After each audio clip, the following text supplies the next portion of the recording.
এসো না আল্লাহর নামে গান গাই, এসো না মন প্রাণ জোড়াই, এসো না মন প্রাণ জোড়াই।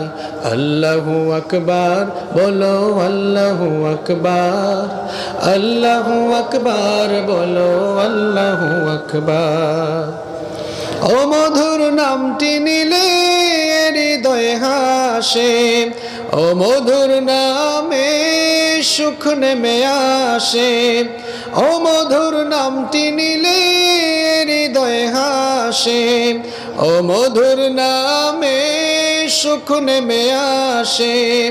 ও নামের তুলনা হবে না, হবে না, ও নামের তুলনা হবে না, হবে না, তুলনা নাই নাই নাই। এসো না আল্লাহর নামে গান গাই, এসো না মন প্রাণ জোড়াই, এসো না মন প্রাণ জোড়াই। আল্লাহু আকবার বলো, আল্লাহু আকবার, আল্লাহু আকবার বলো, আল্লাহু আকবার। যে নামে ইব্রাহিমের আগুন হলো পানি, ডাকার মতো ডাকলে আজও সারা দিবেন তিনি রে মন, সারা দিবেন তিনি। যে নামে ইব্রাহিমের আগুন হলো পানি, ডাকার মতো ডাকলে আজও সারা দিবেন তিনি রে মন, সারা দিবেন তিনি। অমধুর নামটি মিটায় হতাশার জ্বালা, গলেতে পরো নামের মালা। ও মধুর নামটি মিটায় হতাশার জ্বালা, গলেতে পরো নামের মালা। ও নামের তুলনা মেলে না, মেলে না, ও নামের তুলনা মেলে না, মেলে না, তুলনা নাই নাই নাই। এসো না আল্লাহর নামে গান গাই, এসো না মন প্রাণ জোড়াই, এসো না মন প্রাণ জোড়াই। আল্লাহু আকবার বলো, আল্লাহু আকবার, আল্লাহু আকবার বলো, আল্লাহু আকবার। পড়েন আল্লাহু আকবার। বাংলাদেশের অত্যন্ত সুপরিচিত ঐতিহ্যবাহী লক্ষ্মীপুর জেলার রামগঞ্জ উপজেলার লামচর যুব সমাজের উদ্যোগে আয়োজিত আজকের এই 14তম ঐতিহাসিক তফসিরুল কোরআন মাহফিলের মোহতারাম স্বনামধন্য সুযোগ্য সভাপতি, ঐতিহ্যবাহী লামচর বাইতুন নূর জামে মসজিদের সম্মানিত সভাপতি জনাব আলহাজ মোহাম্মদ আব্দুর রব চৌধুরী, আতালাল্লাহু উমরাহু ওয়া বারাকাল্লাহু ফি হায়াতিহি। আমরা সবাই বলি আমিন। মাহফিলের সম্মানিত আহ্বায়ক, বিশিষ্ট সমাজসেবক, বিশিষ্ট রাজনীতিবিদ, বাংলাদেশের বৃহত্তম রাজনৈতিক দল বাংলাদেশ আওয়ামী লীগের ৬ নং লামচর ইউনিয়নের সংগ্রামী সভাপতি জনাব আবুল খায়ের ভূঁইয়া, আল্লাহ তাআলা ওনাকে ইসলামের জন্য, কোরআনের জন্য কবুল করুন। আমরা বলি আমিন।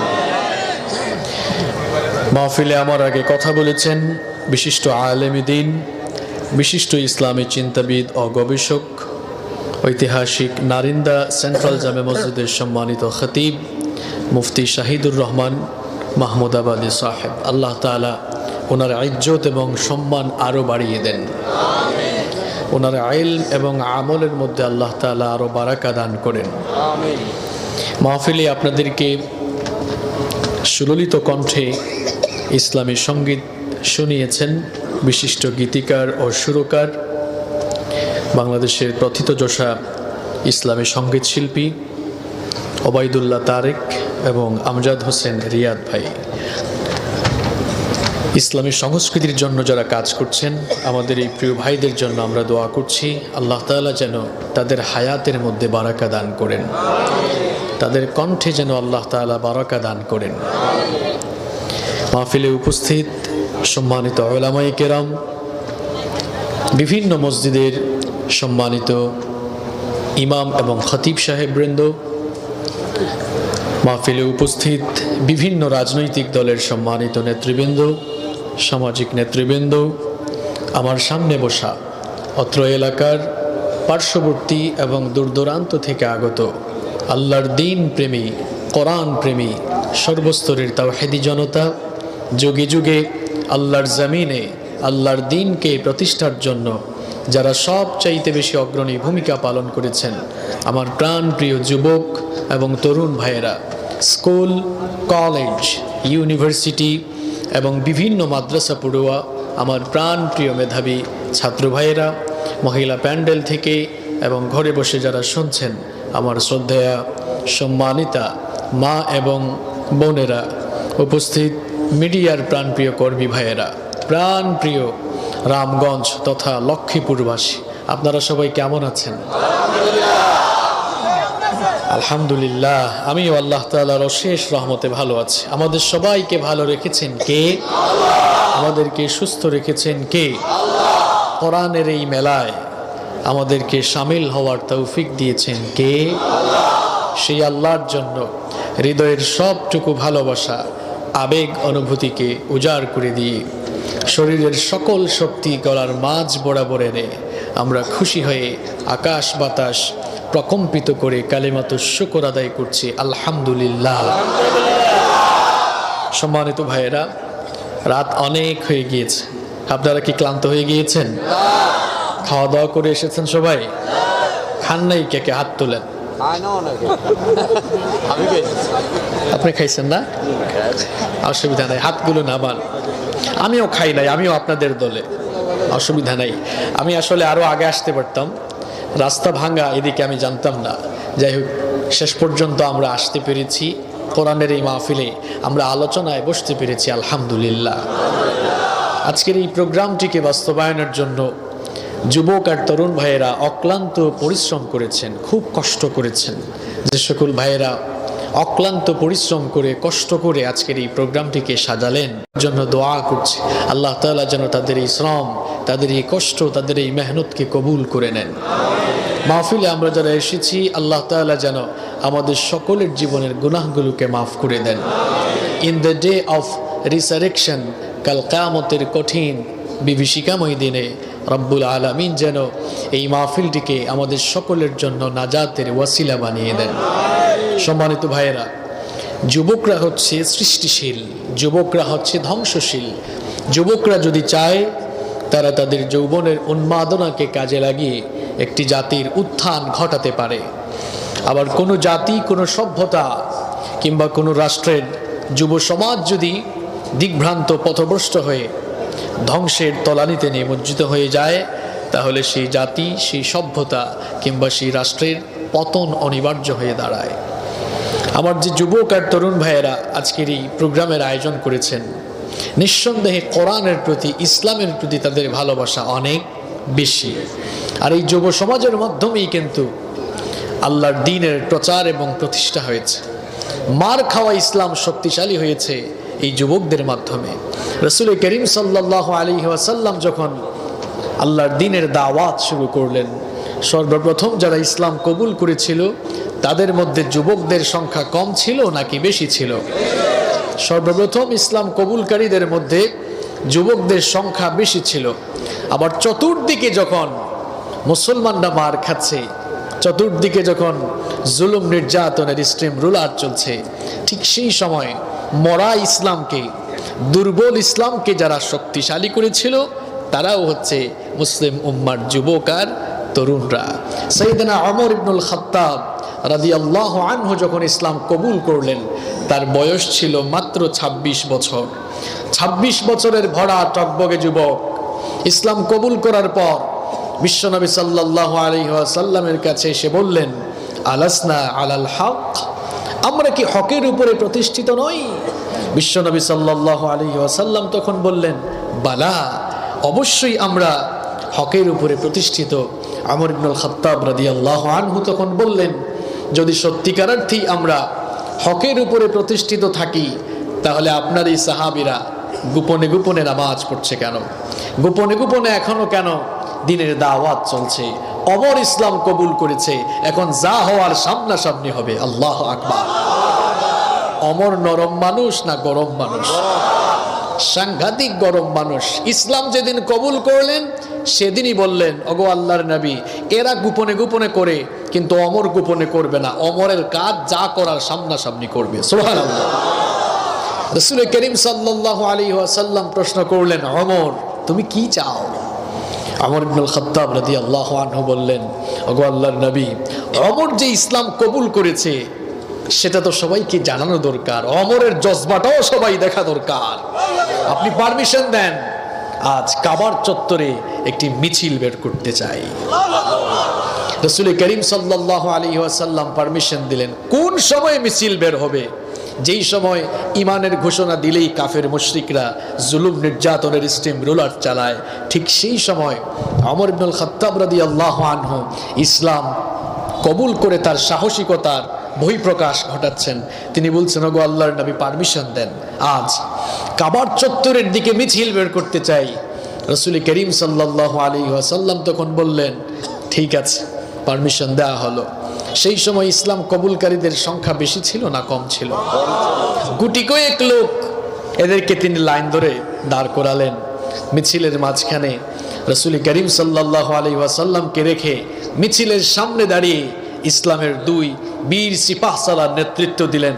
একজন সাইয়েদনা হামজা রাদিয়াল্লাহু আনহু, আরেকজন সাইয়েদনা ওমর ইবনুল খাত্তাব রাদিয়াল্লাহু আনহু। কাবার চত্বরের দিকে গুটি কয়েকজন লোক নিয়ে এবার মিছিল বের হলো। স্লোগান ওঠালেন, লিল্লাহি তাকবীর। এটা কি ওমরের স্লোগান হইছে? এক ওমরই তো গোটা মক্কার কাফের মুশরিকদের কলিজা কাঁপিয়ে দিয়েছে। এতগুলো ওমর আমার সামনে একটু আওয়াজও হইল না। আস্তাগফিরুল্লাহ, লিল্লাহি তাকবীর। এইরকম আওয়াজ হলো। আবু জাহাল বলল, কি ব্যাপার? আমার নির্বাচনী এলাকায় নতুন স্লোগান শোনা যায়, এরা আবার কারা? বের হয়ে দেখলো, একজন বের হয়ে খবর নিয়ে এসে বলল, স্যার ঘটনা কিন্তু ভালো না, ঘটনা খারাপ। কি হয়েছে? কয় আমাগো দলের লোক তাদের দলে চলে গেছে। কয় মানে? কয় ওমর তো মিছিলের সামনের কাতারে দাঁড়িয়ে নেতৃত্ব দিয়েছে। আবু জাহাল বলল, মাথা খারাপ, আমার তো এটা বিশ্বাস হয় না। এবার আবু জাহেল বের হয়ে দেখলো ঘটনা তো সত্যি। যারা আক্রমণের প্রস্তুতি নিচ্ছিল তাদেরকে বলল, এই থামো, কোথায় আক্রমণের প্রস্তুতি নিচ্ছ? সামনে কারে দেখা যায় দেখো না? সামনে কে? কথা বলেন।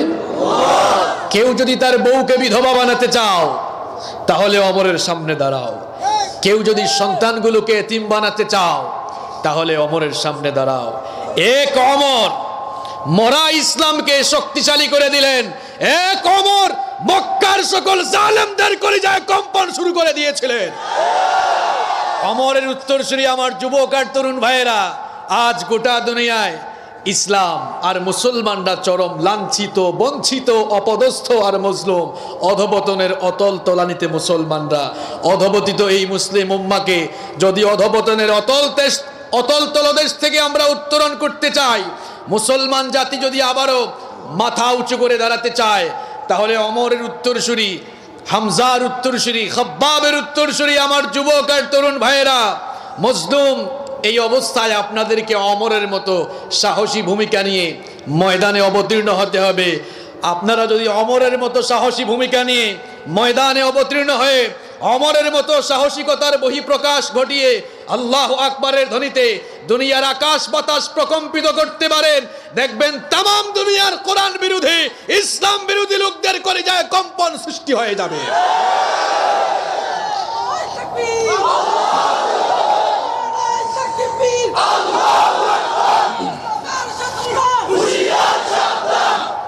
আমার ভাইয়েরা, গোটা দুনিয়ায় আজ মুসলমানরা বড় মজলুম অবস্থায় রয়েছে। আমরা আমাদের গৌরবোজ্জ্বল স্বর্ণালী অতীত ইতিহাসকে হারিয়ে আমরা আজ অধপতিত জাতিতে পরিণত হয়েছি। অধপতনের এই অতল তলদোষ থেকে বের হয়ে আসতে হলে মুসলিম উম্মার কান্ডারি যুবক আর তরুণ ভাইদেরকে ইসলামের ঝান্ডা হাতে নিয়ে অগ্রসর হতে হবে। আমার লক্ষ্মীপুরের যুবক ভাইদেরকে আল্লাহ যেন ওমরের মতো কবুল করে নেন। সম্মানিত ভাইয়েরা, আমরা কোরআনের মাহফিলে এসেছি, এজন্য একটি বই থেকে আমরা কথা বলবো ইনশাআল্লাহ। যে বই থেকে আমরা কথা বলবো সে বইটির নাম কি? সবাই তো বললেন না, সে বইটার নাম কি? আল কোরআন। এই বইটা আপনাদের সবার ঘরে আছে তো? কার কার ঘরে নাই হাত তুলেন তো। ওই দেখছেন আল্লাহর এক কুতুব পাওয়া গেছে। আপনার ঘরে কোরআন নাই তো কি আছে? হ্যাঁ, ভুলে হাত তুলছে, অসুবিধা নাই। আমরা এমন এক আল্লাহ পেয়েছি, আমরা ভুল করলে ভুলের উপরে অটল না থেকে মাফ চাইলে তিনিও আমাদেরকে মাফ করে দেন। আপনাদের রামগঞ্জে কেউ যদি অপরাধ করে খুন করে ফেলে, কেউ যদি অপরাধ জগতের সম্রাট হয়, থানা বা পুলিশ প্রশাসন তাকে পেলে সালাম করবে না অ্যারেস্ট করবে? কথা বলেন। আর আমরা গুনাহ করে ফেললে, অপরাধ করে ফেললে আল্লাহ তাআলা আমাদেরকে ততক্ষণ পাকড়াও করেন না, আল্লাহ অপেক্ষা করেন দেখি আমার বান্দা আমার কাছে ক্ষমা চাই কিনা। ক্ষমা চাইলে আল্লাহ মাফ করে দেন। কেমন এক আল্লাহ পেয়েছি, চিন্তা করেছেন? পুলিশ প্রশাসন অপরাধীকে পেলেই জেলখানায় ঢুকায়, আর অপরাধী অপরাধ করে আল্লাহর কাছে মাফ চাইলে আল্লাহ শাস্তি না দিয়ে মাফ করে দেন। সুতরাং আমরা ভুল করে ফেললে মাফ চাইবো কার কাছে? সব সময় যার পথে চলবো তিনি কে? আপনাদের ঘরে কোরআন আছে তো? এই কোরআন নাজিল করেছেন কে? কোরআনুল কারীমের প্রত্যেকটি চ্যাপ্টার, যেগুলোকে আমরা বলি পাড়া, কোরআনে কারীমের প্রত্যেকটি ভার্স, প্রত্যেকটি আয়াত কার পক্ষ থেকে নাজিল হয়েছে? কোরআনুল কারীম, এই কিতাবের মধ্যে কোনো ভুল নেই, কোনো সন্দেহ নেই। আছে? সন্দেহ করার মতো কিছু আছে? এরপরেও কিছু লোক সংশয়বাদী হয়ে দুনিয়াতে বসে আছে। সংশয় দূর করতে হলে আল্লাহর কিতাব পড়ার দরকার আছে না নাই?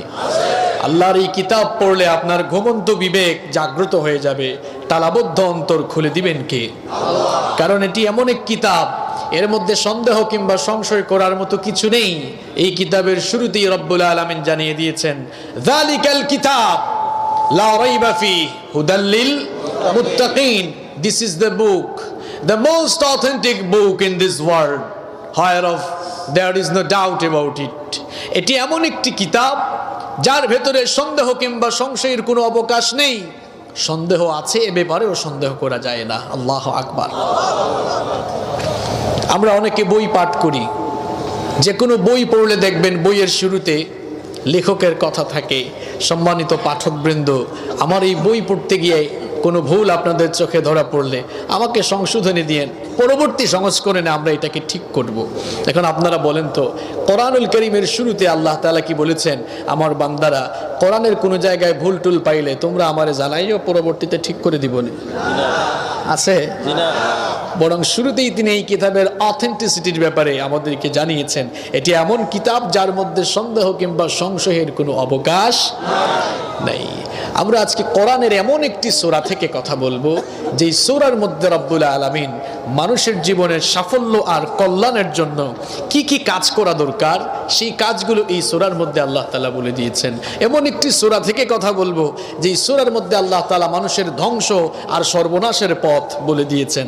ধ্বংস এবং সর্বনাশের পথ বলে দিয়ে সেই ধ্বংস আর সর্বনাশের পথ থেকে বের হয়ে কোন পথে গেলে মানুষের কল্যাণ হবে, সফলতা আসবে, জানিয়েছেন কে? কারা কারা জীবনে সফলতা চান না? হাত তোলেন তো। ইনশাআল্লাহ সবাই সফলতা চান তো? এবার প্রশ্ন হলো, what do you mean by success? আপনি সফলতা বলতে কি বুঝেন? আমরা অনেকে সফলতা মানে বুঝি প্রচুর টাকা পয়সা ইনকাম করা। আমরা সফলতা মানে বুঝি পড়াশোনা করে উন্নত ক্যারিয়ার গঠন করে জীবনে এস্টাবলিশ হতে পারা। কেউ কেউ মনে করি রাজনীতি করে ক্ষমতায় যেতে পারা, এর নাম সফলতা। এভাবে এক একজন এক এক দৃষ্টিভঙ্গির আলোকে সফলতাকে ডিফাইন করি। সম্মানিত ভাইয়েরা, আমরা যেভাবে যে দৃষ্টিকোণ থেকে সফলতাকে ডিফাইন করি, আমরা শুধুমাত্র দুনিয়াবী সফলতার দিকে দৃষ্টি রেখে সফলতাকে ডিফাইন করি। প্রকৃতপক্ষে সফলতা হলো দুনিয়ায় ইজ্জত সম্মানের সাথে বেঁচে দুনিয়ায় সুন্দরভাবে বেঁচে থেকে আখেরাতে গিয়েও মুক্তি লাভ করা, এর নাম হচ্ছে আসল সফলতা। এজন্য আল্লাহ তাআলা কোরআনুল কারীমে বলেছেন, ফামান যুহজিহা আনিন নার ওয়া উদখিলাল জান্নাতা ফাকাদ ফাজ। প্রকৃতপক্ষে কিয়ামতের দিন যারা আল্লাহর জাহান্নামের আগুন থেকে বেঁচে জান্নাতে ঢুকতে পারলো তারাই হচ্ছে সফল কাম। আপনারা বলেন তো, যার কোটি কোটি টাকা আছে, গাড়ি বাড়ি ইন্ডাস্ট্রি, টাকা পয়সা, অঢেল ধন দৌলত, রাজনীতি ক্ষমতা সব আছে, শেষ পর্যন্ত জাহান্নামে গেল, লোকটাকে আপনারা সফল বলবেন নাকি ব্যর্থ বলবেন? তাহলে মানুষের জীবনের মূল সফলতা কোন জায়গায়? কি কি কাজ করলে সফলতা আসবে, আর কি কি কাজ না করলে মানুষ ধ্বংস হয়ে যাবে, ক্ষতিগ্রস্ত হয়ে যাবে, এই কথাগুলো রব্বুল আলামিন যে সূরায় জানিয়ে দিয়েছেন কোরআনুল কারীমের, সেই সূরা থেকে আজ আমরা কথা বলবো ইনশাআল্লাহ। সবাই সফল হতে চান তো? সফলতার জন্য কি করা লাগবে আর কোন কাজগুলো থেকে বাঁচা লাগবে, এই সূরার মধ্যে আল্লাহ তাআলা জানিয়েছেন। যে সূরাটি থেকে আজকে আমরা কথা বলবো, আপনাদের এখানে ম্যাক্সিমাম লোকের হয়তো এই সূরাটি মুখস্থ আছে। সূরাটির নাম হচ্ছে সূরাতুল আসর। সূরাটার নাম কি সবাই বলেন তো? চলেন শুরু করার আগে আমরা এই সূরাটা একটু তেলাওয়াত করি, এরপরে বাংলা অর্থ জানি, তারপরে আমরা এখানে কি আছে কি নাই খুঁজে বের করার চেষ্টা করব ইনশাআল্লাহ। আউযু বিল্লাহি মিনাশ শাইতানির রাজীম। বিসমিল্লাহির রাহমানির রাহিম। ওয়াল আসরি ইন্নাল ইনসানা লাফি খুসর ইল্লাল্লাযীনা آمنوا وعملوا الصالحات وتواصوا بالحق وتواصوا بالصبر صدق الله العظيم। এই সূরাটি কার কার মুখস্থ নাই হাত তোলেন তো। আচ্ছা, এই যে একজন ভাই পাইছে, অসুবিধা নাই, হাত তুলেছে, আর বাকি সবার মুখস্থ আছে না? আরো দুই একজন আছে। এই সূরাটি আমাদের মুখস্থ আছে, আমরা অনেকে নামাজেও পড়ি, বিভিন্ন সময় তেলাওয়াত শুনি, কিন্তু সূরাটির ভেতরে কি আছে আমরা অনেকে জানি না। প্রিয় ভাইয়েরা, আজ মাত্র কয়েকটা মিনিট আপনার দিল আর মন, দেহ মনকে এই জায়গায় রেখে একটু শোনার চেষ্টা করেন, কারণ ছোট্ট এই সূরাটি দেখবেন আপনার জীবনের মোড়টাকে পরিবর্তন করে দিতে পারে ইনশাআল্লাহ। আসেন আমরা একটু বাংলা অনুবাদ জেনে নেই একেবারে সহজ ভাষায়। ওয়াল আসর, সময়ের কসম, যুগের কসম, কালের কসম, ইতিহাসের কসম। ইন্নাল ইনসানা লাফি খুসর, নিশ্চয়ই নিঃসন্দেহে মানুষ ক্ষতিতে নিমজ্জিত, ধ্বংসের সাগরে, ধ্বংসের অতল গহ্বরে নিপতিত। তবে তারা ছাড়া ইল্লাল্লাযীনা আমানু ওয়া আমিলুস সালিহাতি ওয়া তাওয়াসাউ বিল হক্কি ওয়া তাওয়াসাউ বিস সাবর, যারা ঈমান এনেছে, আমলে সালেহ নেকির, এরপরে নেকির কাজ করে যাচ্ছে, ওয়া তাওয়াসাউ বিল হক, হকের উপরে টিকে থাকার ব্যাপারে পরস্পরকে ওসিয়ত করছে, ওয়া তাওয়াসাউ বিস সাবর, এবং পরস্পরকে সবরের ব্যাপারে উপদেশ দিচ্ছে। কয়টা কাজ? এই চারটি কাজের বাহিরে যারা আছে দুনিয়ার সকল মানুষ ক্ষতিতে নিমজ্জিত রয়েছে। এবার চলুন এই সূরাটির ব্যাপারে আমরা এবার আলোচনা শুরু করে দিই, দেখে নেই এর ভেতরে কি আছে। এটি তো সহজ সরল বাংলা অনুবাদ আমরা জানলাম। প্রথমে আমরা জেনে নেই যে সূরাটি থেকে আমরা আলোচনা করছি, এই সূরাটি কোরআনুল কারীমের কততম পারায় অবস্থিত।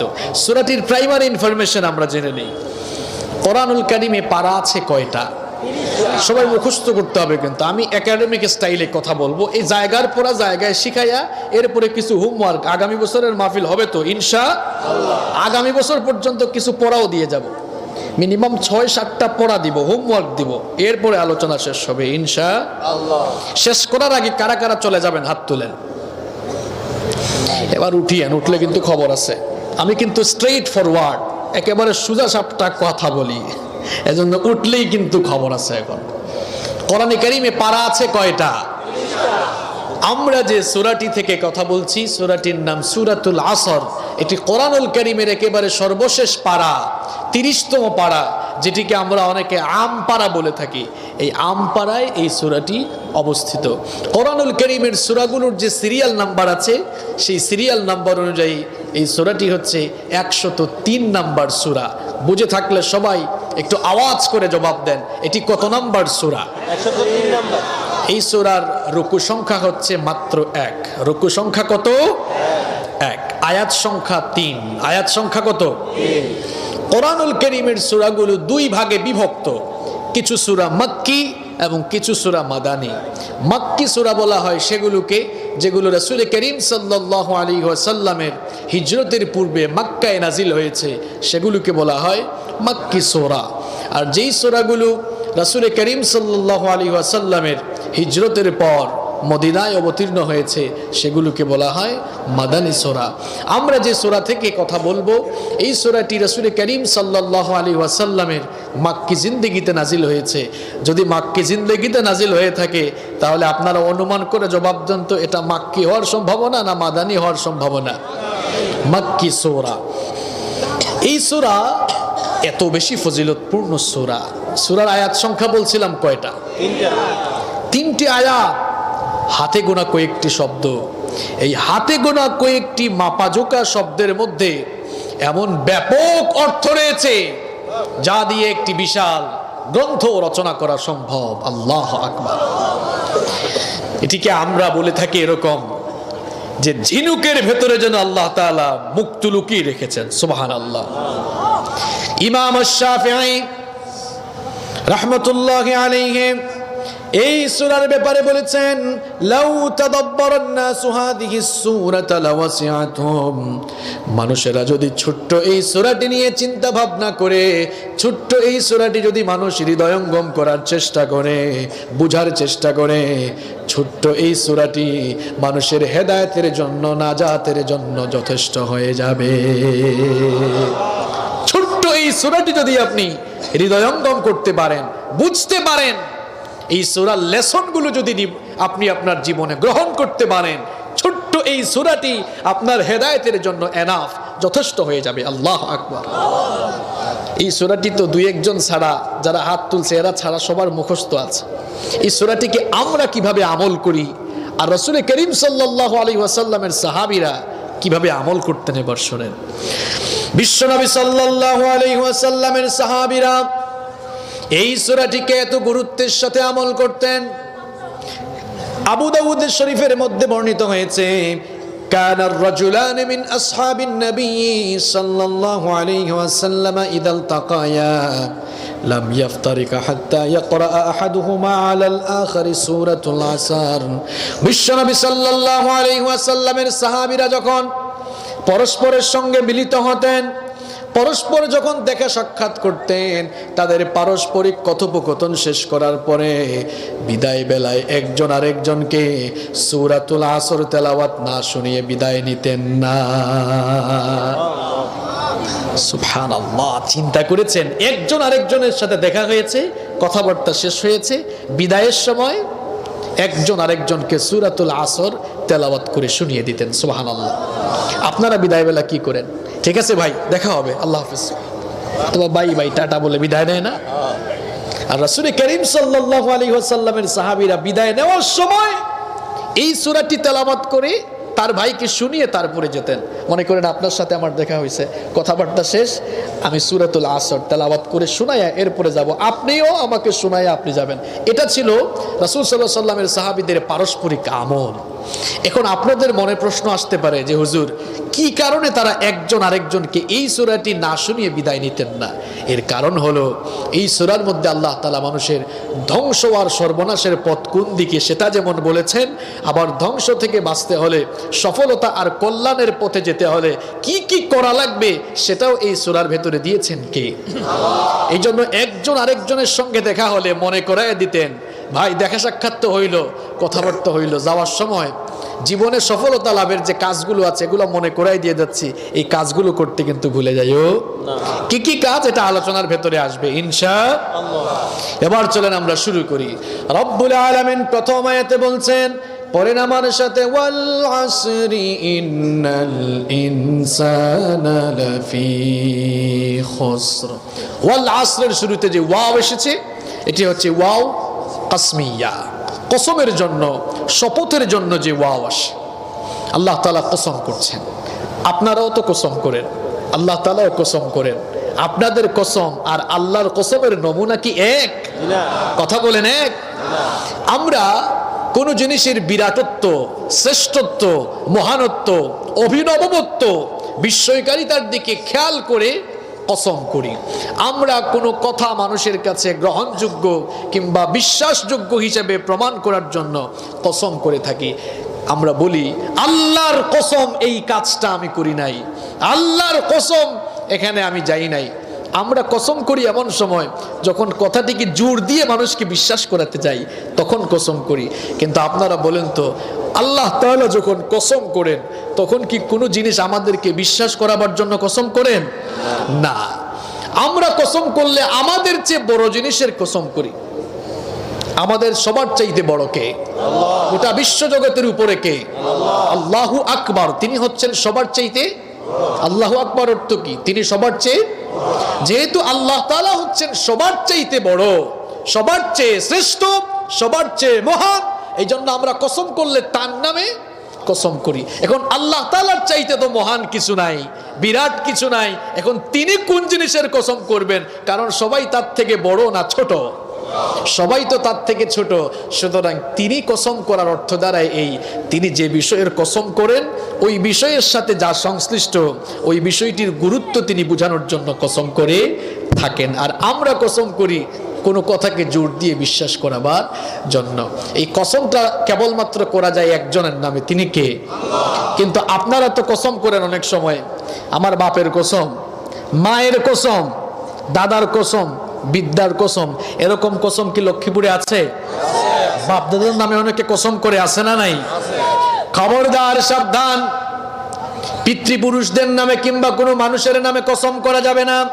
বিশ্বনবী সাল্লাল্লাহু আলাইহি ওয়াসাল্লাম সাবধান করে বললেন, আলা ইন্নাল্লাহা আযজা ওয়া জাল্লা ইয়ানহাকুম আন তাহলিফু বিআবাইকুম ফামান কানা হালিফান ফালইহলিফ বিল্লাহি আও লিয়াসমুত।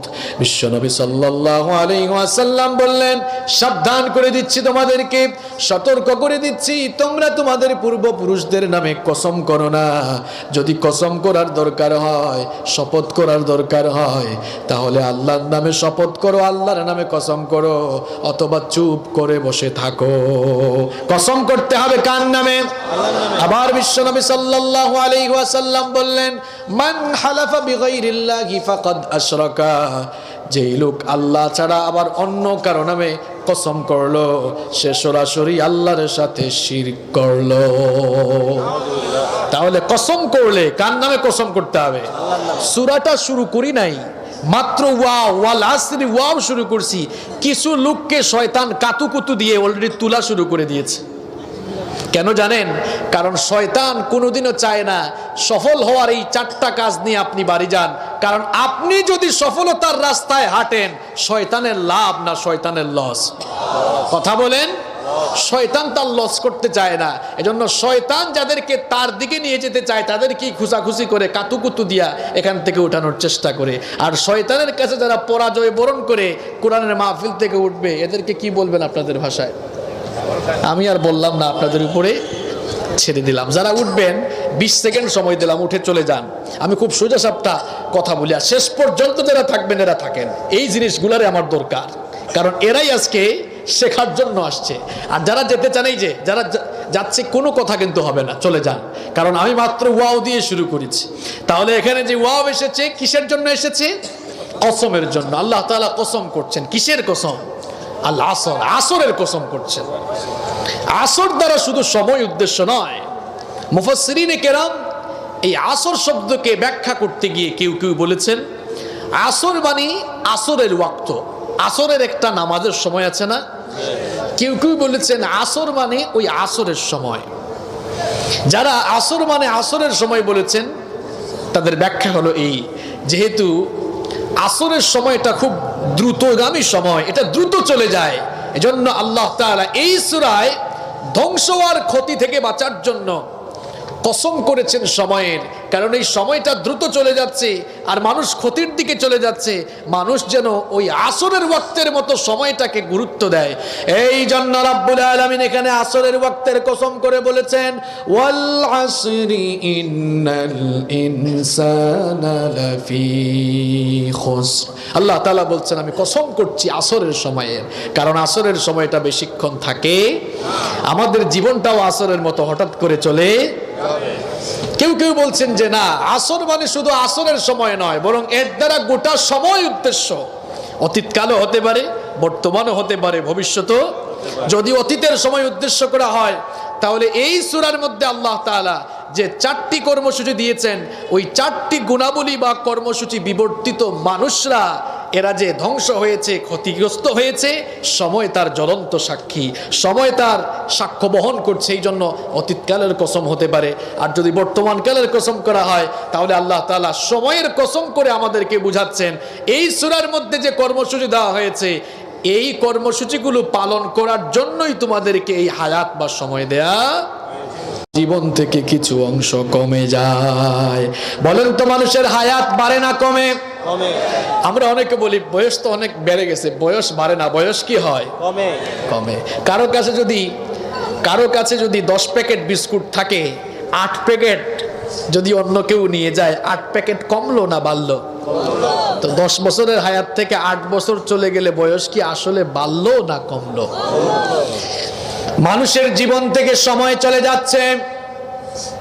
যেই সময় দেওয়া হয়েছে, এই সময় আমাদেরকে দেওয়া হয়েছে ধ্বংস আর সর্বনাশ থেকে বেঁচে সফলতা আর কল্যাণের জন্য কাজ করে করে আমাদের জীবনটাকে সুন্দর করার জন্য, সফল করার জন্য সময়টা দেওয়া হয়েছে।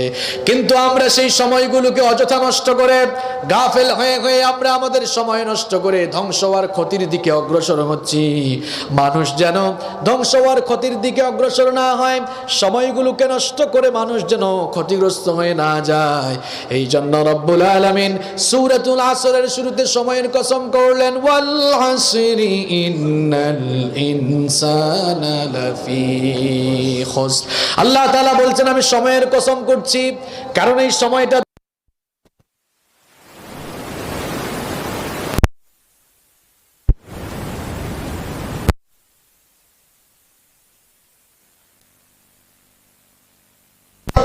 জমাট বাঁধা বরফের মতো আমাদের জীবনটা ক্ষয় হয়ে যাচ্ছে। ইমাম রাজি রাহমাতুল্লাহি আলাইহি বলছেন, আমি একজন বরফ বিক্রেতা লোকের কাছ থেকে সূরাতুল আসরের ব্যাখ্যা বুঝেছিলাম। আমি একদিন বাজারে গেলাম, বাজারে গিয়ে আমি হঠাৎ করে আমার কানে এক শব্দ শুনলাম, একটা সাউন্ড ভেসে আসলো। এক লোক চিৎকার করে করে বলছে, ওই মানুষটার উপরে তোমরা রহম করো যার পুঁজি গলে যাচ্ছে।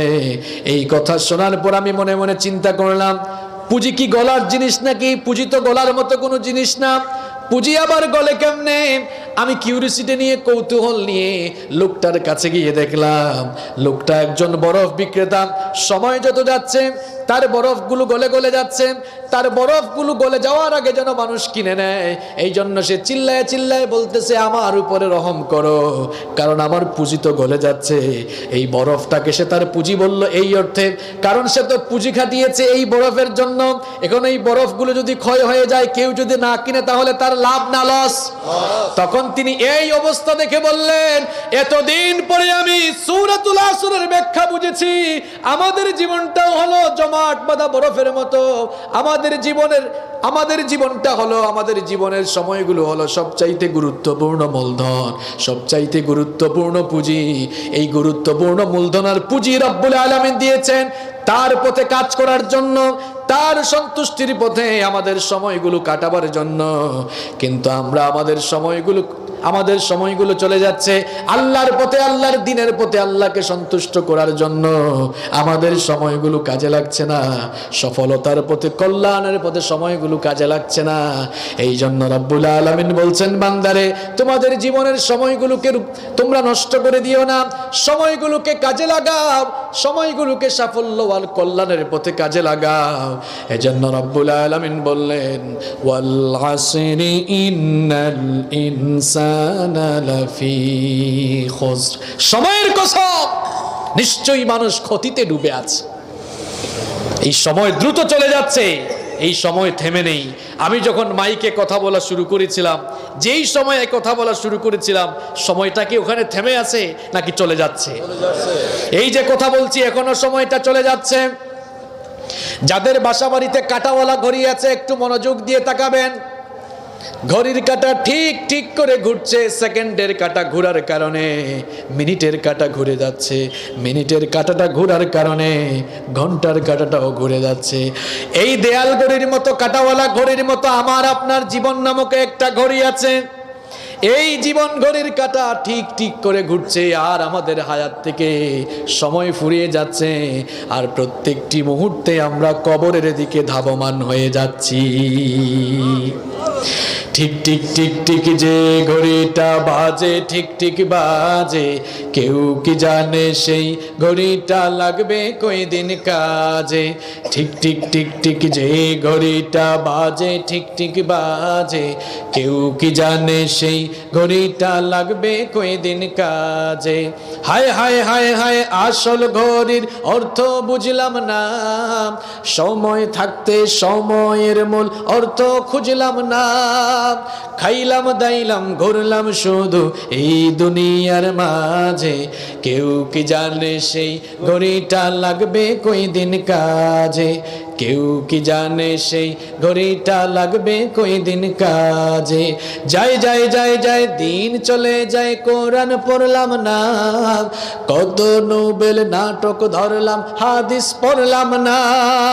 যাই যাই যাই যাই দিন চলে যায়, কোরআন পড়লাম না, কত নোবেল নাটক পড়লাম হাদিস ধরলাম না। সত্যিকারের খাঁটি মুমিন মুসলিম হলাম না যে, কেউ কি জানে সেই ঘড়িটা লাগবে কই দিন কাজে। কেউ কি জানে সেই ঘড়িটা লাগবে কই দিন কাজে। আমাদের জীবন ঘড়ির কাঁটা ঘুরছে, প্রতিনিয়ত ঘুরছে, আর আমাদের জীবন থেকে গুরুত্বপূর্ণ সময়গুলো কমিয়ে দিয়ে আমাদেরকে কবরের দিকে ধাবমান করে দিচ্ছে। আমাদের জীবনটা হচ্ছে পরীক্ষার হলের মতো।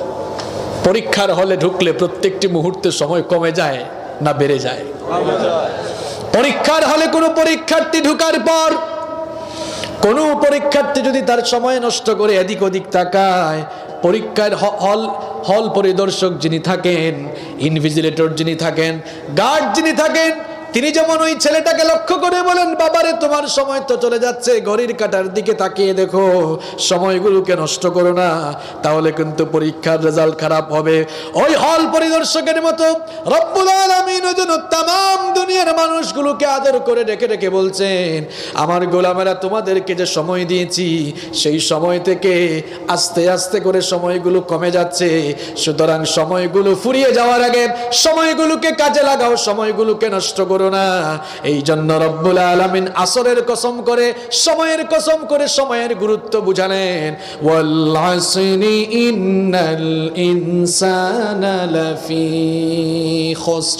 আমি কসম করছি সময়ের, ইন্নাল ইনসানা লাফি খুসর, নিশ্চয়ই সমগ্র মানুষ, সমগ্র মানবতা ক্ষতিতে নিমজ্জিত। ইনসান এর ভিতরে সকল ধর্মের সকল বর্ণের মানুষরা পড়ে যায়। আল্লাহ তাআলা বলেন নাই যে নিশ্চয়ই মুসলমানরা ক্ষতিতে আছে, বলেন নাই হিন্দুরা ক্ষতিতে, খ্রিস্টান বৌদ্ধরা ক্ষতিতে, বলেছেন সকল মানুষ ক্ষতিতে নিমজ্জিত রয়েছে। এখানে মুসলমানরাও যেমন সন্নিবেশিত হয়েছে, সকল ধর্মের সকল বর্ণের মানুষ সন্নিবেশিত হয়েছে। অর্থাৎ এরপরে যেই কর্মসূচি বা যে গুণাবলীর কথা বলা হয়েছে, সেই কর্মসূচি সেই গুণাবলী যাদের জীবনে থাকবে না, তারাই ধ্বংস আর ক্ষতির মধ্যে নিমজ্জিত। এবার খেয়াল করেন, মূল কথাগুলো আমি শুরু করছি। আল্লাহ তাআলা বলছেন এই সূরায় যে চারটি কর্মসূচি বা চারটি গুণের কথা বলা হয়েছে, এই চারটি কাজ যাদের জীবনে থাকবে না, চারটি গুণাবলী যাদের জীবনে থাকবে না, এরা ছাড়া দুনিয়ার সমস্ত মানুষ কিসে নিমজ্জিত? ক্ষতি। ক্ষতি মানে কি? ক্ষতি মানে জাহান্নাম, ক্ষতি মানে জাহান্নাম। এবার ধ্বংস, সর্বনাশ আর ক্ষতি থেকে এক নম্বরে বাঁচতে পারবে তারা, আল্লাযীনা আমানু, ঈমান এনেছে যারা। এখন আপনারা বলবেন, হুজুর আমাদেরকে তো ঈমানের ওয়াজ করার দরকার নাই, আমরা তো ঈমানদার হয়েই আছি। আমরা কি হয়ে আছি? ঈমানদার হয়ে আছি। আমরা কেমন ইমানদার হলাম? ইমানটাকে আমরা কিভাবে বুঝলাম? আমরা ইমানের দাবি করলাম, মিথ্যা বললাম।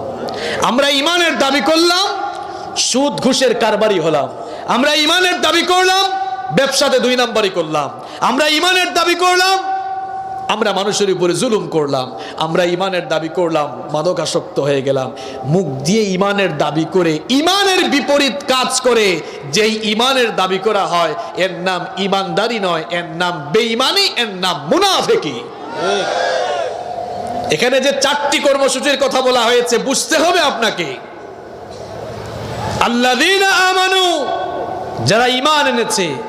ঈমানটা হচ্ছে আসল, ঈমান হচ্ছে আসল। ঈমান না থাকলে কোনো আমল আল্লাহর কাছে কবুল হয় না। এক লোক ঈমান নাই, 5 ওয়াক্ত নামাজ পড়ে আল্লাহকে সাজদা দেয়, কোনো সওয়াব পাবে না। কেন পাবে না? কেন পাবে না? ঈমান ছাড়া রমজান মাসে রোজা রাখলে সওয়াব পাওয়া যাবে না। তাহলে বোঝা গেল ঈমানটা হচ্ছে আসল, ঈমানটা হচ্ছে মূল, ঈমানটা হচ্ছে ফাউন্ডেশন। ঈমান নামক ফাউন্ডেশনের উপরে ভিত্তি করে ইসলামের ইমারতটা দাঁড়িয়ে আছে। ইসলামের আগে হচ্ছে ঈমান, ঈমানের পরে হচ্ছে ইসলাম। কথা বুঝেন আগে, ইসলামের আগে হচ্ছে ঈমান, ঈমানের পরে হচ্ছে ইসলাম। পৃথিবীতে আল্লাহ তাআলা যত নবী এবং রাসূল পাঠিয়েছেন, সমস্ত নবীরাই পৃথিবীতে এসে ঈমানের দাওয়াত দিয়েছিলেন। ঈমান আনবেন কিসের প্রতি? তাওহীদের উপরে, রিসালাতের উপরে, আখিরাতের উপরে। এখন তাওহীদের ভিত্তিতে আমরা ঈমান চর্চা করি না। তাওহীদ বুঝতে হলে আগে শিরক বুঝতে হবে, দিন বুঝতে হলে আগে রাত বুঝতে হবে। যে কোনো জিনিস আপনি যদি ভালো করে বুঝতে চান, বিপরীত সাইডটা আগে বুঝতে হবে। দিন বুঝতে গেলে আগে রাতের বৈশিষ্ট্য জানতে হবে। যদি রাত সম্পর্কে কারো আইডিয়া না থাকে, তাহলে সকালবেলা সূর্য উঠলে মনে করবে বুঝছি, এখন মনে হয় রাত হয়ে গেছে, কারণ রাতের বেলাও তো একটা লাইট জ্বলে, ওইটা মুনলাইট, এটা সানলাইট। কিন্তু রাতের ব্যাপারে ধারণা না থাকলে দিনকেও সে রাত মনে করতে পারে, আবার দিনের ব্যাপারে ধারণা না থাকলে রাতকে দিন মনে করে বসতে পারে। শিরকের ব্যাপারে ধারণা থাকলে তাওহীদ বোঝা যাবে, আর তাওহীদের ব্যাপারে জ্ঞান থাকলে শিরক বোঝা যাবে। ভালো করে শুনেন, আজ আমরা তাওহীদের ভিত্তিতে ঈমান চর্চা করছি না বলে ঈমানের ভেতরে শিরক ঢুকে গিয়েছে। ঈমানটা কি মামু বাড়ির কথা? আল্লাহ তাআলা বলছেন ঈমান আনার আগে শিরক করা লাগবে। এখন শিরকটা কার সাথে করবেন? ফামাইয়াকফুর বিত্তাগুতি ওয়া ইউমিন বিল্লাহি ফাকাদ ইসতামসাকা বিল উরওয়াতিল ওয়াসকা লাম ফিসামা লাহা ওয়াল্লাহু সামিউন আলীম। আল্লাহ তাআলা বলছেন, যারা তাগুতের কুফরি করবে, এরপরে যারা ঈমানদার হবে, তারা এক শক্ত রশিকেই আঁকড়ে ধরতে পারল। তাগুত কি? তাগুত হচ্ছে তারা, তাগুত হচ্ছে তারা যারা নিজেরা আল্লাহর আইন অমান্য করে, যারা নিজেরাই আল্লাহর বিধান অমান্য করে এবং মানুষদেরকেও আল্লাহর আইন অমান্য করতে বাধ্য করে। তাগুতের কুফরি করা লাগবে আগে। আল্লাহর জমিনে যারা খোদাদ্রোহী, ইসলাম বিরোধী, কোরআন বিরোধী, এদের সঙ্গে আগে সম্পর্ক ছেদ করে আপনাকে একনিষ্ঠভাবে আল্লাহর দিনের ভেতরে ঢোকা লাগবে। ঈমানটা কি? ঈমানটা তো খামখেয়ালে কোনো বিষয় নয়, এটা পৈতৃক সূক্তে দাবি করার কোনো বিষয় নয়। আপনাদের এই এলাকায়, লামচর এলাকায় যদি কারো বাবা ডাক্তার থাকে, সে যদি বলে আমার বাবা MBBS FRCS ডাক্তার ছিলেন, পৈতৃক সূক্তে আমিও ডাক্তার, লামচরে একটা চেম্বার খুললাম, আসেন আমার কাছে, আসেন আমি আপনাদেরকে দেখব, আমার কাছে আসেন। আপনারা কি তার কাছে যাবেন না স্যান্ডেল খুলে বাড়ি দিবেন? কারণ বাপ ডাক্তার হইলেই ছেলে ডাক্তার হয় না, যদি ছেলে ডাক্তারে নিয়ে পড়াশোনা না করে। ঠিক তেমনি ভাবে মুসলমানের ঘরে জন্ম নিলেই কিন্তু মুসলমান হওয়া যায় না। মুসলমানিত্বের কাজ যদি আপনার জীবনে ফুটে না উঠে, ঈমানটা আপনাকে বুঝতে হবে। ঈমানদার কারা? মুমিন কারা? মুমিনদের পরিচয় রব্বুল আলামিন কোরআনে কারীমের বিভিন্ন জায়গায় খুব সুন্দর করে দিলেন, ইন্নামাল মুমিনুনাল্লাযীনা ইযা যুকিরাল্লাহু ওয়াজিলাত কুলুবুহুম ওয়া ইযা তুলিয়াত আলাইহিম আয়াতুহু যাদাতুহুম ঈমানা ওয়া আলা রাব্বিহিম ইয়াতাওয়াক্কালুন। কোরআনে কারীমের ৮ নম্বর সূরা সূরাতুল আনফালের ২ নম্বর আয়াতে রব্বুল আলামিন বললেন, নিশ্চয়ই মুমিন তো তারা, ঈমানদার তারা, যাদের সামনে যাদের কাছে আল্লাহর জিকির, আল্লাহর স্মরণ হলে পরে আল্লাহর ভয়ে তাদের দিলটা কেঁপে ওঠে। এখন আয়াতের সাথে আপনি আপনার জীবনটা মিলান তো। আপনি কথা বলার সময় মিথ্যা কথা বলছেন, আল্লাহর কথা স্মরণ করে আপনার দিল কাঁপে না? আপনি যখন কথা বলেন, মানুষের চুগলখুরি করেন, গীবত করেন, আল্লাহর ভয়ে অন্তরটা কম্পিত হয় না? আপনি যখন ব্যবসা করেন, ব্যবসার মধ্যে ২ নাম্বারই করলেন, আল্লাহর ভয়ে হৃদয়টা আপনার কম্পিত হলো না? আপনি সুদের সাথে সম্পর্ক রাখলেন, ঘুষের সাথে সম্পর্ক রাখলেন, দুর্নীতির সঙ্গে জড়িয়ে গেলেন, মুখ দিয়ে ঈমানের কথা বললেন, কিন্তু আল্লাহর ভয়ে অন্তরটা কম্পিত হলো না, দিলের মধ্যে ভয় জাগলো না, অন্যায় পথে চললেন। এইভাবে মুখ দিয়ে ঈমানের দাবি করে আল্লাহর ভয়ে দিল প্রকম্পিত না হয়ে অন্যায় কাজ করতে থাকা, অন্যায় পথে চলতে থাকা, এর নাম ঈমানদারি নয়, এর নাম হচ্ছে মুনাফিকি। এর নাম কি? কারণ মুনাফিক বাহিরে এক, ভেতরে মুনাফিক বাহিরে বলে একটা, করে মিথ্যা মনে হয় আমরা বলি না? মিথ্যা আমরা কতভাবে বলি দেখেন। ফোন আসছে, আছে লামচড়ে, কয় আমি তো রামগতিতে, আছে না নাই? আবার ছেলেকে শিক্ষা দিচ্ছে, বাবা তুমি খাতায় লিখো, সত্য মানুষকে মুক্তি দেয়, মিথ্যা মানুষকে ধ্বংস করে। ঠিক এমন সময় দরজায় কে জানে নক করছে, কেউ আব্দুল খালেক বাড়িতে আছো নাকি? ছেলেকে বললো, বাবা দেখো তো দরজায় কে কোরআন আসছে। কয় পাশের বাড়ির আব্দুল জব্বার চাচা আসছে। কয় বাবা রে, দরজা খুলে বলো আব্বা বাড়িতে নাই। আব্বা কিসে নাই? ছেলে বলল, বাবা একটু আগেই তো শিখালেন সত্য মানুষকে মুক্তি দেয়, মিথ্যা মানুষকে ধ্বংস করে, এখন মিথ্যা বলতে বলতেছেন কেন? বলল, বাবা রে, আগে তুই নিজে আমাকে মিথ্যা বলে আমারে মুক্তি দে, এরপরে তোর এই বাক্য শোনাইস আমারে। এরকম মিথ্যার চর্চা আমরা করছি। মিথ্যাকে শুধু আমরা মুখ দিয়ে বলি, কত অ্যাঙ্গেলে মিথ্যা বলি। ব্যবসায়ী ভাইরা জিনিস দেখায় বলে, কয় ভাই একেবারে ১ নাম্বার জিনিসটা আপনাকে দিচ্ছি, ২ নাম্বারও তো হইতে পারে। এক ভাই আমাকে একদিন বললো, হুজুর আপনাকে কেনা দামে দিয়ে দিচ্ছি। কেনা দামে দিয়ে দিবে এমন ব্যবসায়ী আছে নাকি? হতে পারে আমার সাথে মহব্বতের কারণে দিয়ে দিচ্ছে, কিন্তু কিছু বিক্রেতা তো এরকম আছে, সবাই আসলে বলে ভাই আপনাকে দেখে ভালো লাগছে, কেনা দামে দিয়ে দিচ্ছে। এটা কি মিথ্যা হলো না? এটা কি মিথ্যা হলো না? আবার আপনি এক জিনিস দেখাইয়া বলতেছেন এই জিনিসটাই ওইটা, তাকে মিথ্যা বলে কি দিচ্ছেন? ধোঁকা দিচ্ছেন। আপনি তো ইমানদার হলে কখনো আপনার আমলের মধ্যে মিথ্যা থাকতে পারতো না। এভাবে আমরা প্রতিটি মুহূর্তে ইমানের বিপরীত কাজ করছি।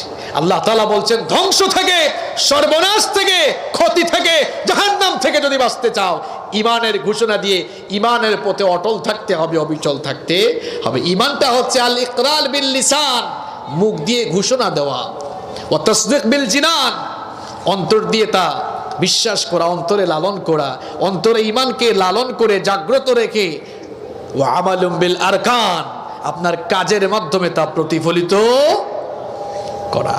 রব্বুল আলামিন এবার বলছেন প্রকৃত ঈমানদার কারা, ঈমানের দাবিতে সত্যবাদী কারা? শোনো শোনো, ইন্নামাল মুমিনুনা আল্লাযীনা আমানু বিল্লাহি ওয়া রাসূলিহি সুম্মা লাম ইয়ারতাবু ওয়া জাহাদু বিআমওয়ালিহিম ওয়া আনফুসিহিম ফি সাবিলিল্লাহ ওয়া উলাইকা হুমুস সাদিকুন।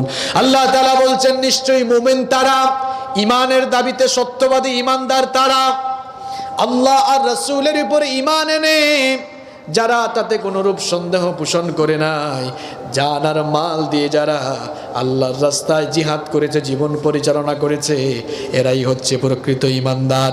আবার অন্য আয়াতে আল্লাহ তাআলা বলেছেন, ইন্নাল্লাহা আশতারা মিনাল মুমিনিনা আনফুসাহুম বিআন্না লাহুমুল জান্নাহ, আল্লাহ তাআলা ঈমানদারদের জান আর মালকে কিনে নিয়ে জান আর মালের বিনিময়ে আল্লাহ তাদেরকে তার জান্নাত বিক্রি করেছেন। সুবহানাল্লাহ। বিক্রি করা মানে কি বুঝেন? একটা জিনিস বুঝলে এই আয়াতের ব্যাখ্যা বুঝে ফেলবেন। মনে করেন এই ভাই আমার কাছে এই ফোনটা বিক্রি করলেন, বিক্রি করার পরে এই ফোনটা উনার না আমার, উনি আমার কাছে বিক্রি করেছেন, এখন জিনিসটা উনার হয়ে গেল না আমার, আমার কাছে বিক্রি করার পর ফোনটা এখন উনার মতো চলবে না আমি আমার মতো চালাবো? আমার মতো চালাবো। আল্লাহর কাছে যদি আপনি আপনার জানমাল বিক্রি করে দেন তাহলে বলেন আপনার জীবন যৌবন আর আপনার মতো চলবে না আল্লাহর মতো চালাতে হবে? আপনি যদি আল্লাহর কাছে বিক্রি করে দেন তাহলে তো আজান হলে আপনার মতো আপনি ঘরে বসে থাকতে পারবেন না, আজান হলে আপনাকে মসজিদে দৌড়াতে হবে।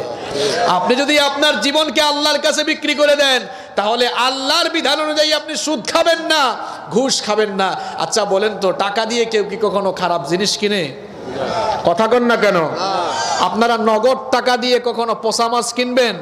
নগদ টাকা দিয়ে পচা তরকারি কিনবেন? তো আল্লাহর কি ঠেকা পড়ছে যে আপনার পচা জানমাল নিয়ে আল্লাহ তার জান্নাত দিবে? আপনি মিথ্যা বলবেন, চুরি করবেন, ডাকাতি করবেন, অন্যায় পথে চলবেন, হারামখুরি করবেন, আপনার এই পচা জান আর মাল নিয়ে আল্লাহ জান্নাত দিবে আপনাকে? আল্লাহর কি ঠেকা পড়ছে নাকি? আপনি যেমন নগদ টাকা দিয়ে পচা জিনিস কিনতে চান না, ঠিক তেমনি ভাবে আল্লাহ তাআলা আপনাকে জান্নাত দিয়ে আপনার পচা জানমালও আল্লাহ কিনতে চান। এই জন্য আপনার জীবন যৌবনকে কার পথে কাজে লাগাতে হবে? ঈমান এনে ঈমানের দাবি অনুযায়ী ঈমানের পথে অটল অবিচল থেকে ঈমানের দাবি পূরণ করা লাগবে। রব্বুল আলামিন এই কথাই সূরাতুল আসরের শুরুতে বললেন। ধ্বংস থেকে, ক্ষতি থেকে, সর্বনাশ থেকে বাঁচতে হলে ঈমান এনে ঈমানের দাবি পূরণ করে ঈমানের পথে চলতে হবে। ঈমান এনে ঈমানের পথে যারা অবিচল থাকবে, অটল থাকবে, রব্বুল আলামিন এবার কোরআনে কারীমের 41 নম্বর সূরা হামিম আস-সাজদা এর 30 নম্বর আয়াতে তাদের ব্যাপারে সুসংবাদ দিয়ে বললেন, ইন্নাল্লাযীনা ক্বালু রাব্বুনাল্লাহু থুম্মা ইসতাকামু তাতানাজ্জালু আলাইহিমুল মালাইকা আল্লা তাখাফু ওয়া লা তাহজানু ওয়া আবশিরু বিল জান্নাতিল্লাতী কুনতুম তুআদুন। আল্লাহ তাআলা বলছেন, নিশ্চয়ই যারা ঘোষণা করেছে আল্লাহ আমার রব, আওয়াজ করে বলেন তো আমাদের রব কে? যারা ঘোষণা করেছে আল্লাহ আমার রব, আর সেই রবের পথে যারা অটল থেকে অবিচল থেকে জীবন পরিচালনা করে, তাদের মৃত্যুর সময় ফেরেশতা নাজিল হয়ে বলে, আল্লাহর বান্দা তোমার জন্য কোনো ভয় নেই, তোমার জন্য কোনো চিন্তা নেই, চিরদিনের জন্য আল্লাহর জান্নাতের সুসংবাদ তুমি গ্রহণ করো। সুবহানাল্লাহ। দেখেন সফলতার কথা কি বলেছিলাম? সফলতা হলো সেটা যেই সফলতা দুনিয়া এবং আখিরাতকে ইন্ডিকেট করে। তাহলে ঈমান এনে ঈমানের পথে চললে দুনিয়ায় যেমন সফলতা, আখিরাতেরও আগাম সুসংবাদ আছে না নাই? দিচ্ছেন কে? ধ্বংস থেকে, ক্ষতি থেকে বাঁচতে হলে 1 নাম্বার যে কাজ করতে হবে, ঈমান এনে ঈমানের পথে চলতে হবে। 2 নাম্বার হলো ওয়া আমিলুস সালিহাত, আমলে সালেহ করতে হবে। আমলে সালেহ দ্বারা সকল নেকির কাজকে এর অন্তর্ভুক্ত করা হয়েছে। ঈমানবিহীন নেক আমলের কোনো মূল্য যেমন আল্লাহর কাছে নেই, তেমনি আমলবিহীন ঈমানেরও কোনো মূল্য আল্লাহর কাছে নেই। একটা লোক যতই ভালো কাজ করুক না কেন, তার মধ্যে ঈমান না থাকলে তার প্রতিফল, তার জাযা, তার পুরস্কার সে আল্লাহর কাছ থেকে পাবে না। এই জন্য রব্বুল আলামিন কোরআনে কারীমের যত জায়গায় আমলে সালেহ এর কথা বলেছেন, আমলে সালেহ এর আগেই ঈমানের কথা বলেছেন। যেমন আল্লাহ তাআলা বলেছেন, ইন্নাল্লাযীনা আমানু ওয়া আমিলুস সালিহাতি কানাত লাহুম জান্নাতুল ফিরদাউসি নুজুলা খালিদিনা ফিহা লা ইয়াবগুনা আনহা হিওয়ালা। আল্লাহ তাআলা বলছেন, নিশ্চয়ই যারা ঈমান এনেছে, ঈমান আনার পরে যারা নেকির কাজ করে যাচ্ছে, ভালো আমল করে যাচ্ছে, আমি তাদের জন্য ওয়াদা করছি, তাদের মেহমানদারির জন্য 1 নম্বরের জান্নাত, জান্নাতুল ফেরদাউস প্রস্তুত রেখেছি। তাহলে ঈমানের সাথে নেক আমল থাকলেই পুরস্কার পাওয়া যায়। মনে করেন একজন লোক প্রচুর পরিমাণ দান সদকা করলো, ঈমান নাই, আল্লাহর কাছ থেকে পুরস্কার পাবে? পাবে না। হয়তো দুনিয়ার মানুষের কাছ থেকে বাহবা পাবে, যশ খ্যাতি অর্জন করতে পারবে, কিন্তু আল্লাহর কাছ থেকে কোনো পুরস্কার গ্রহণ করার সুযোগ। ঈমান আর নেক আমল হলো বীজ আর বৃক্ষের মতো। বীজ ছাড়া কি বৃক্ষ হতে পারে? আবার এই বীজ থেকেই যেমন বৃক্ষ হয়, বৃক্ষ আর বীজের মধ্যে একটা সম্পর্ক আছে না নাই? ঠিক তেমনি ভাবে ঈমান আর নেক আমলের মধ্যে একটা সম্পর্ক হলো এমন, আমলবিহীন ঈমানের যেমন কোনো মূল্য নেই, ঈমানবিহীন আমলেরও কোনো মূল্য নেই। ঈমান থাকলে কোনো কাজ করার আগে শুধু নিয়ত করলেই সওয়াব দেন কে? বিশ্বনবী সাল্লাল্লাহু আলাইহি ওয়াসাল্লাম বলেছেন, কোন ঈমানদার যখন নেক আমলের কোন সিদ্ধান্ত নেয়, নিয়ত করে, নিয়ত করার সঙ্গে সঙ্গে আমলনামায় একটা নেকি দান করেন কে? আর যখন নিয়ত করার পর কাজটা সম্পন্ন করে ফেলবে, একটা ভালো কাজের জন্য 10টি নেকি আল্লাহ আমলনামায় দান করে দিবে। তাহলে ঈমান থাকলে আমলের প্রতিফল পাওয়া যায়। আল্লাহ তাআলা বললেন, ধ্বংস থেকে, সর্বনাশ থেকে, ক্ষতি থেকে বাঁচবে তারা, 1 নম্বরে ঈমান এনেছে যারা, আর 2 নম্বরে ঈমান আনার পর নেকির কাজ করে। আপনি ঈমানের দাবি করলেন, কি আপনি তো নামাজে যান না, আপনি তো নামাজে যান না। যে ঈমান আপনাকে ঘর থেকে বের করে 100 হাত 200 হাত দূরে মসজিদে নিতে পারে না, এই ঈমান কি করে আপনাকে জান্নাতে নিবে? এমন মরা ঈমান আপনার, এমন দুর্বল ঈমান, এই ঈমান আপনাকে আপনার ঘর থেকে বের করে আপনাকে মসজিদে নিতে পারে না। এই ঠুনকো ঈমান কি করে আপনাকে জান্নাতে ঢুকাবে বলেন? আমলবিহীন ঈমানের কোনো দাম আল্লাহর কাছে নাই, আবার ঈমানবিহীন কোনো আমলের মূল্য আল্লাহর কাছে। একটি আরেকটির পরিপূরক।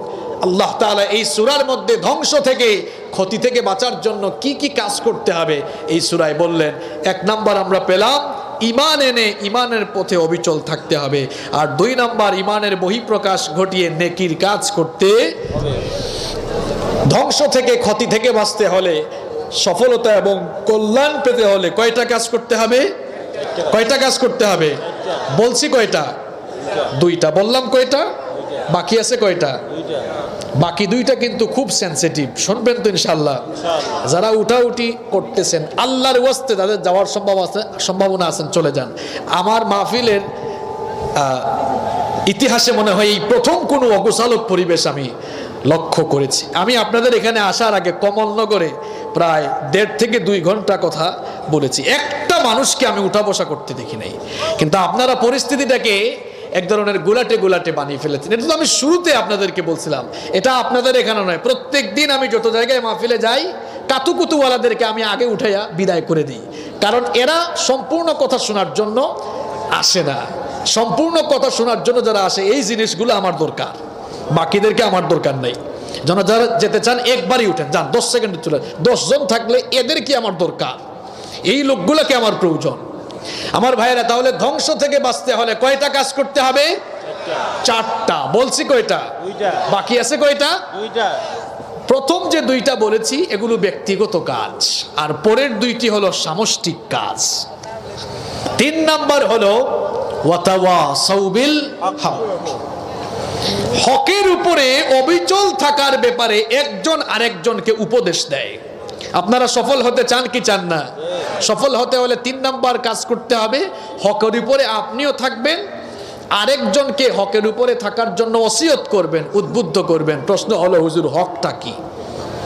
আল ইসলামু হাক্কুন ওয়াল কুফরু বাতিলুন। ইসলাম হচ্ছে হক আর বাকি সব বাতিল। এখন আপনি ইসলামের ভেতরে ঢুকে গেলেন, আপনি নামাজ পড়েন, আপনি ভালো কাজ করেন, আপনার দায়িত্ব হলো শুধু তসবিহ টিপে টিপে নিজে নিজেই জান্নাতের তালাশ করলে হবে না, বাকি লোকদেরকেও জান্নাত দেখানোর কাজ করতে হবে, জাহান্নাম থেকে বাঁচানোর কাজ করতে। এই জন্য রব্বুল আলামিন বললেন, ওয়ালতাকুম মিনকুম উম্মাতুন ইয়াদউনা ইলাল খায়রি ওয়া ইয়ামুরুনা বিল মারুফি ওয়া ইয়ানহাউনা আনিল মুনকার ওয়া উলাইকা হুমুল মুফলিহুন।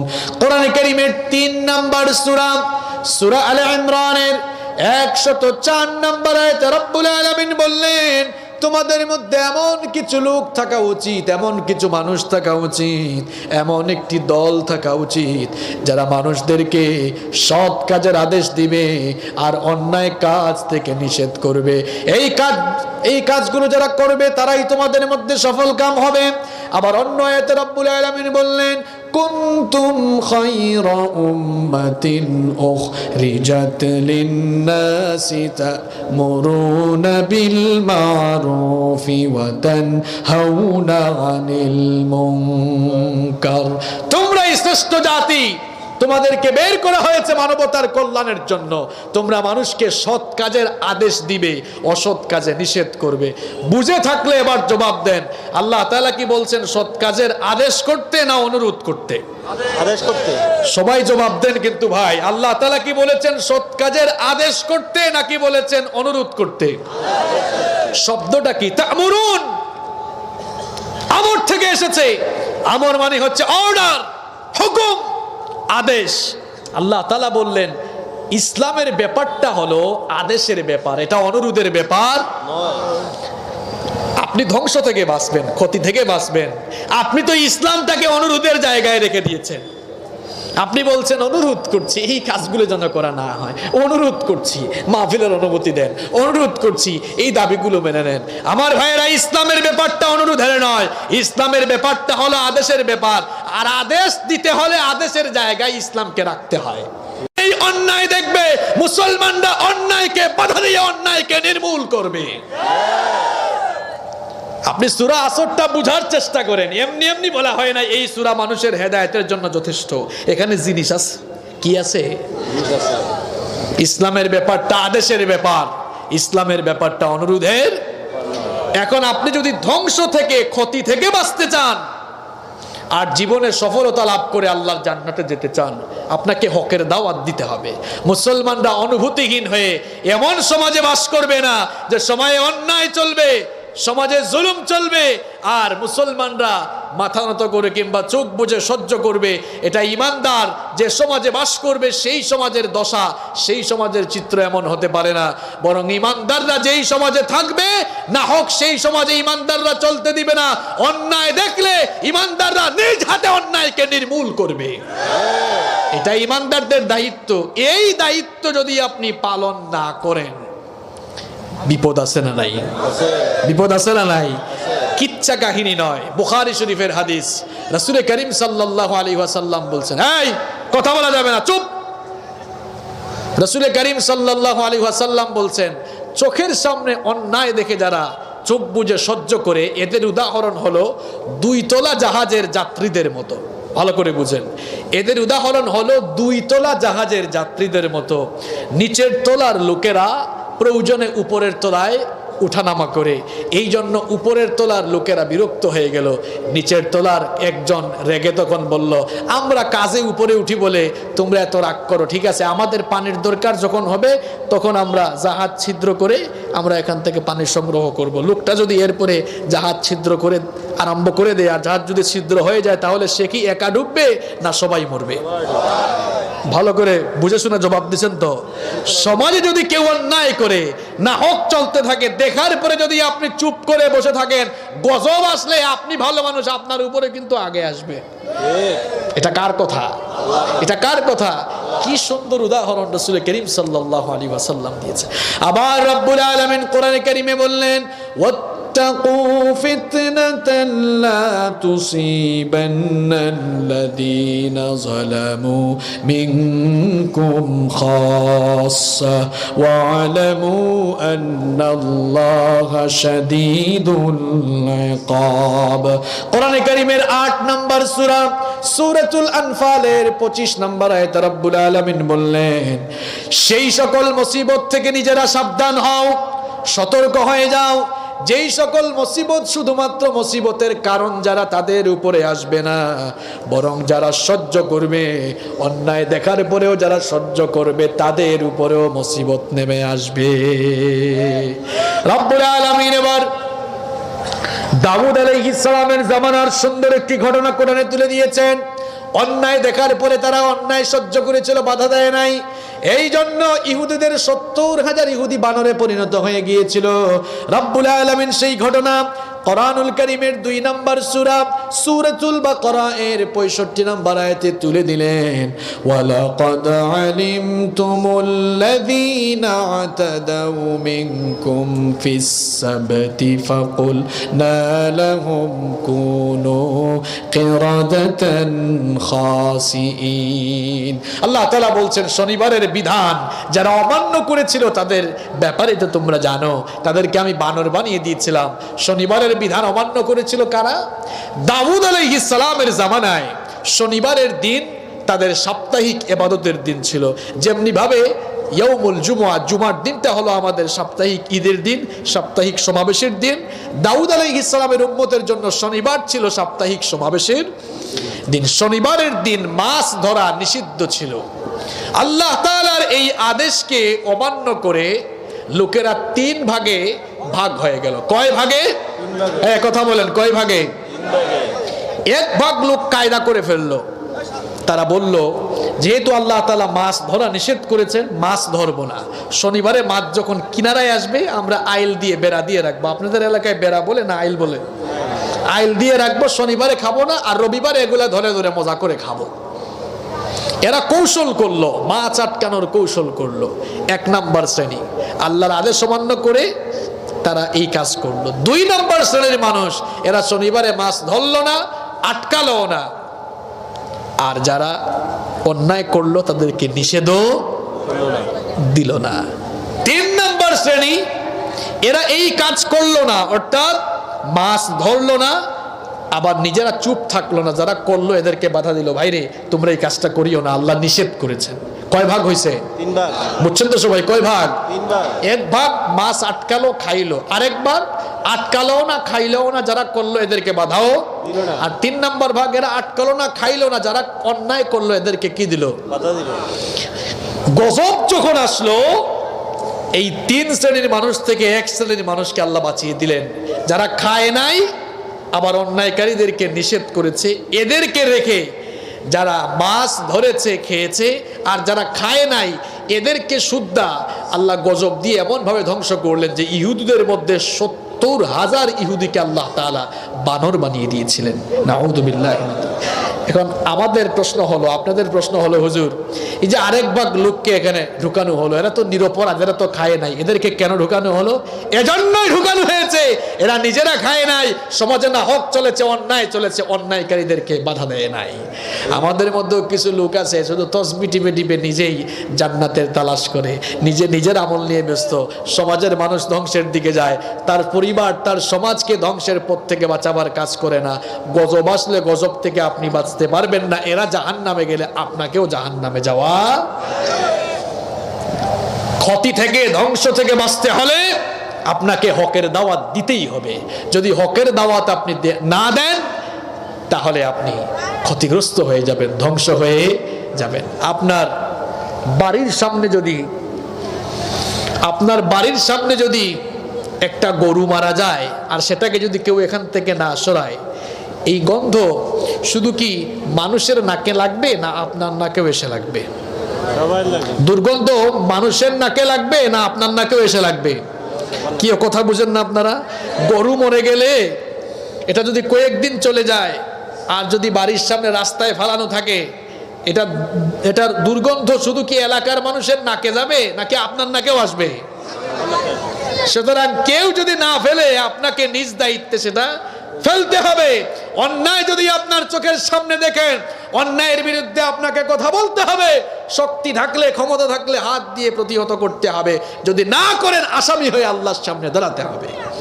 এজন্য বিশ্বনবী সাল্লাল্লাহু আলাইহি ওয়াসাল্লাম বলেছেন, মান রাআ মিনকুম মুনকারান ফালইয়ুগাইয়িরহু বিয়াদিহি, তোমাদের মধ্যে কেউ অন্যায় দেখলে ক্ষমতা থাকলে হাত দিয়ে বাধা দিবে। ওয়া মান লাম ইস্তাদি' ফাইল্লাম ইস্তাদি' ফাবিলিসানি, শক্তি না থাকলে জবান দিয়ে বাধা দিবে, কথা বলবে অন্যায়ের বিরুদ্ধে। আর যদি তাও না থাকে তাহলে অন্তর দিয়ে কি করবে?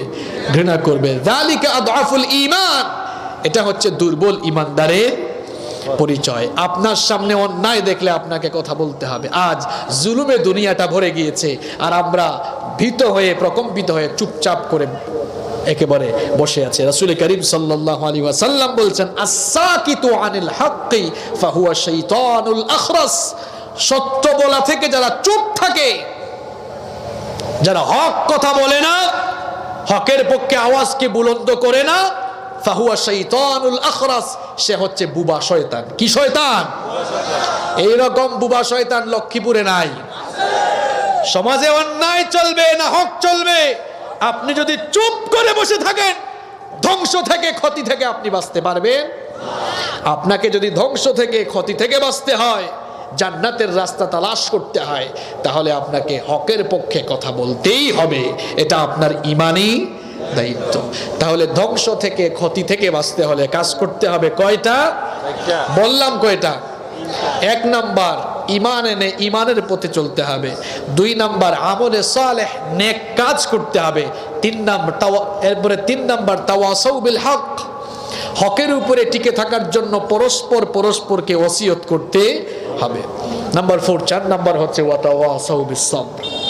এই হকের পথে চলতে গিয়ে বাধা বিপত্তি আসলে সবরের নীতি অবলম্বন করতে হবে।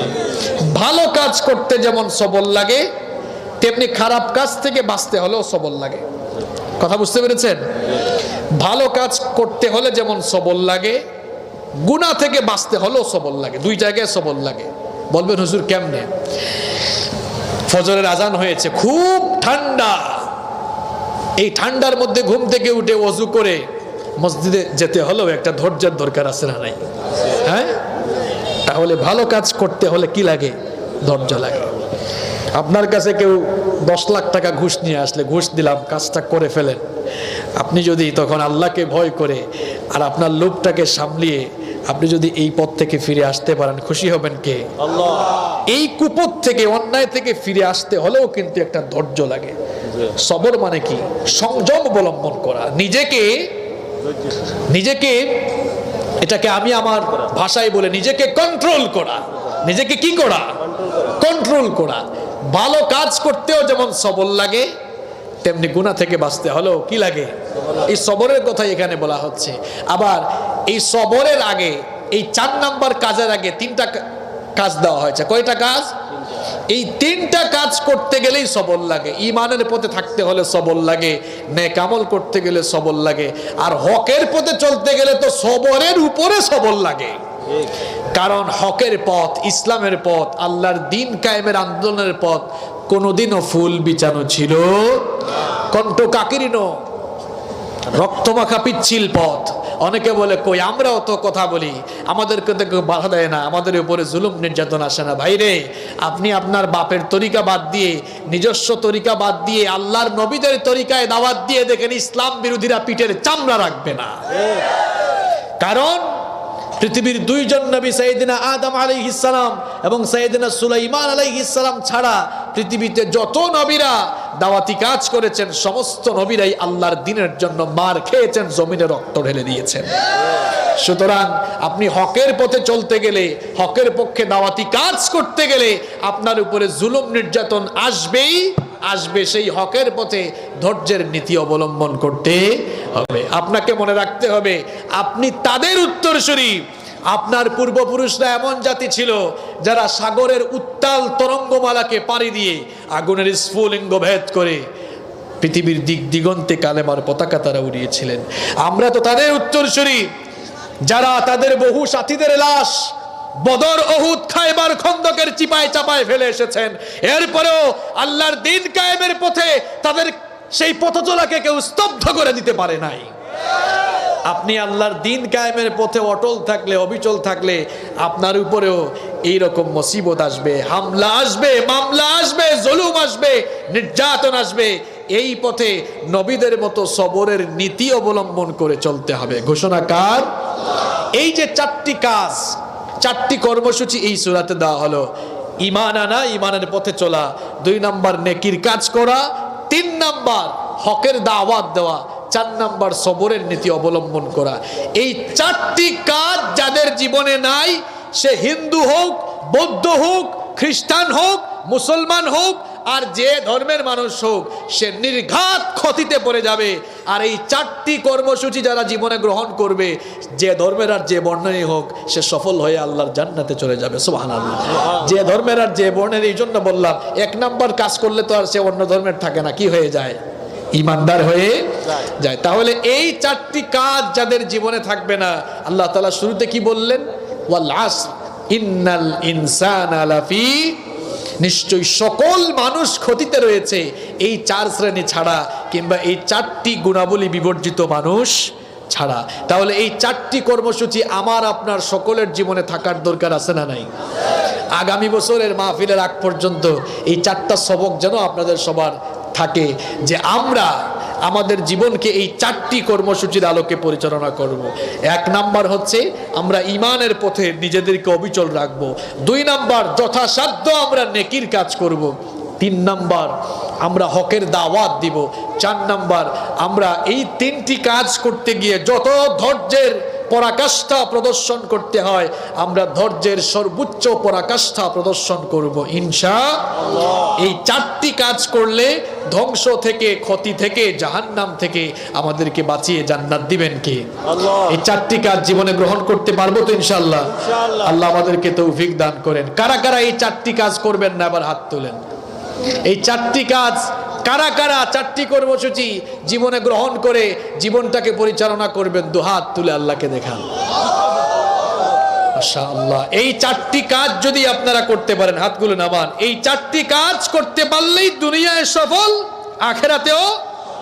দেখি আবার একটা ফাইনাল টেস্ট হয়ে যাক, ফাইনাল এক্সাম। 1 নাম্বার কাজটা কি? 1 নাম্বার কাজটা কি?